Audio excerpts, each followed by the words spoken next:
Hello mga kananay! Welcome back to my channel. Today, we're going to cook something super unique and super Pinoy. Ginataang santol. And yes, you heard it right. Santol pero hindi dessert. Ulam siya. Kaya kung mahilig ka sa mga ulam na may asim, alat at creamy goodness ay tsak! Panalo to para sa'yo. Kaya tara, simulan na natin. Para sa main ingredients ay gagamit tayo ng mga hinog na santol. Bali 2 kilo nga pala tong santol na nabili ko.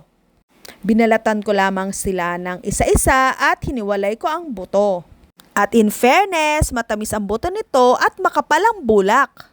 Unti-unti ko nga kinakain yung mga buto nito habang piniprepare ko naman yung mga ingredients na kakailanganin natin sa pagluluto. At sumunod nga ay ginadgad naman natin tong mga laman. At ito ang masasabi kong pinakamahirap na gagawin dito sa glulutuin natin. Bukod sa nakakangawit ay kailangan mag-ingat ka rin at baka pati daliri mo ay masama sa paggagadgad.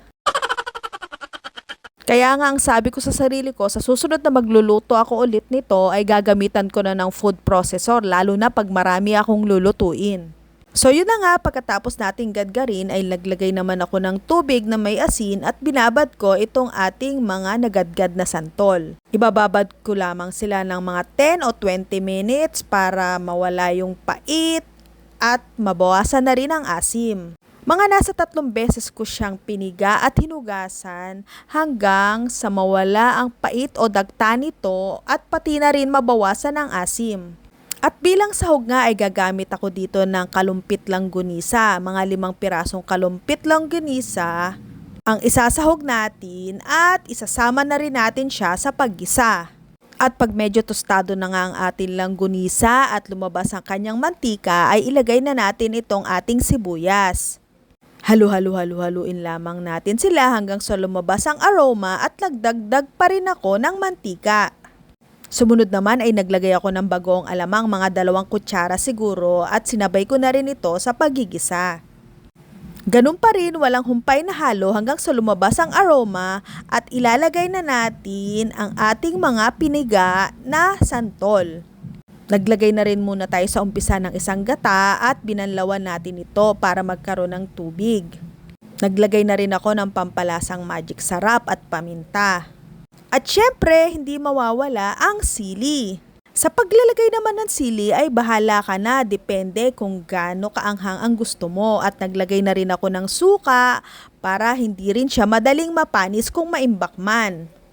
At sumunod nga ay naglagay pa rin ako ng 2 gata para pampadagdag creaminess sa ating lulutuin. Dito nga sa 2 kilo nating santol ay bali 4 na gata ang aking nailagay. Hindi ko na lamang na-video yung huli at hindi ko pala na-play yung record.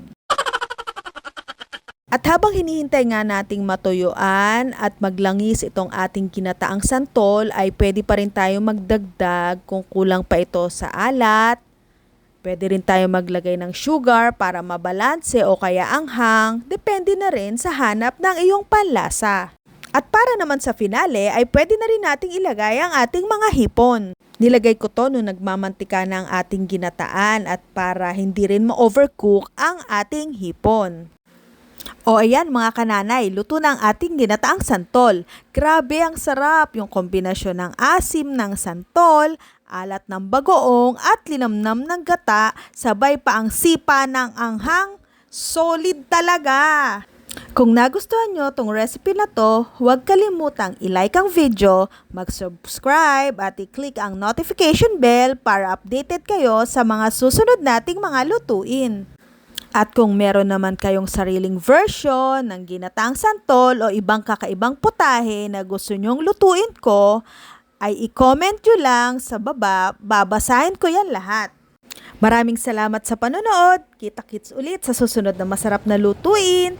Ingat kayo palagi at happy cooking! Paalam!